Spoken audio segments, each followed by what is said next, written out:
مشرق وسطیٰ اور اس سے کہیں دور جزائر اسرائیل غزہ جنگ کے باعث چھائے تھے، وہ رواں ہفتے حماس کے رہنما صالح العاروی کی لبنان میں ہلاکت کے بعد مزید گہرے ہو گئے ہیں۔ العاروی حماس کے ڈپٹی سیاسی رہنما تھے جنہیں جنوبی بیروت میں ایک ڈرون حملے میں ہلاک کیا گیا تھا۔ وہ حماس کے مسلح گروہ القسام بریگیڈ میں ایک اہم رہنما تھے اور حماس رہنما اسماعیل ہنیہ کے قریبی ساتھی سمجھے جاتے تھے۔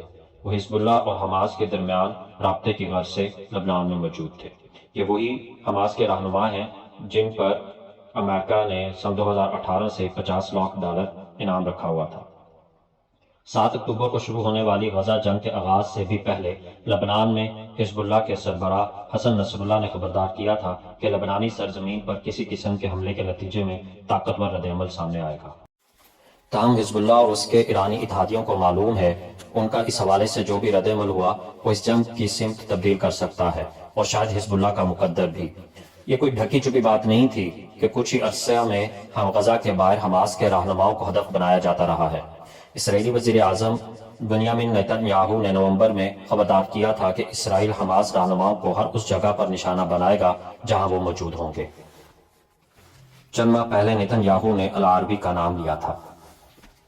اسرائیل عام طور پر اس قسم کے ٹارگیٹڈ قتل کرنے کے بعد نہ تصدیق کرتا ہے اور نہ ہی تردید، لیکن یہ تنازع ٹارگیٹڈ کلنگ سے بھرا ہوا ہے۔ اس تنازع میں عام طور پر ایسے واقعات کے بعد رد عمل میں بدلہ لینے کی روایت بھی موجود ہے۔ اسرائیل اب سخت رد عمل کے لیے تیار ہوگا۔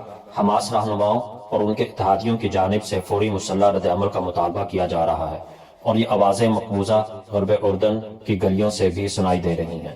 حزب اللہ اور حماس کو کچھ کرنا ہوگا اور وہ کرتے ہوئے نظر بھی آنا ہوگا۔ حزب اللہ کی جانب سے جاری پہلے بیان میں صبر کی تلقین کی گئی ہے۔ اس سے قبل اس مسلح اور سیاسی قوت نے غزہ جنگ میں صرف لفظی رد عمل دینے پر اکتفا کیا ہے، اور اس کے علاوہ اسرائیل کی جنوبی سرحد پر اکا دکا حملے بھی کیے ہیں۔ اس محدود رد عمل کا مقصد لبنان کو ایک اور مہنگی جنگ میں پھنسانے سے بچانا ہے۔ تاہم حماس کے ایک ایسے رہنما کا جنوبی بیروت کے رہائشی علاقے میں قتل جو حزب اللہ اور ایران کے لیے ایک ایسی صورتحال میں پل کا کردار ادا کر رہا تھا نے حزب اللہ کو جھنجھوڑا ہے۔ تاہم حزب اللہ اس وقت فوری حملوں اور طویل گیم کے درمیان اپنے آپشنز پر غور کر رہا ہوگا۔ یہ بھی کوئی ڈھکی چھپی بات نہیں ہے کہ سینئر اسرائیلی رہنما ایک طویل عرصے سے حزب اللہ کے خطرے کا شمال میں خاتمہ کرنا چاہتے تھے۔ تاہم فی الحال اسرائیل کے شمال میں معاملات کنٹرول میں ہیں۔ تاہم اسرائیل اس حوالے سے آغاز سے بہت واضح ہے، اس کا جنگی مقصد حماس کی تباہی ہے۔ اس کا مطلب یہ ہے کہ یہ اس کے ڈھانچے، مسلح ونگ، سیاسی رہنماؤں اور مالیاتی ذرائع کا مکمل خاتمہ۔ تاہم 3 ماہ بعد اسرائیل یہ مانتا ہے کہ ابھی ایک طویل جنگ باقی ہے۔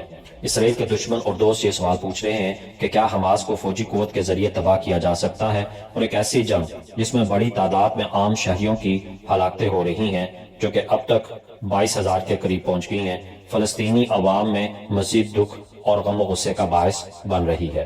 جن حماس رہنماؤں نے 7 اکتوبر کے اسرائیل پر کیے گئے حملے کی منصوبہ بندی کی، ان میں سے یحییٰ سنوار سمیت متعدد کے بارے میں اب بھی یہی گمان کیا جا رہا ہے کہ وہ غزہ میں کہیں چھپے ہوئے ہیں۔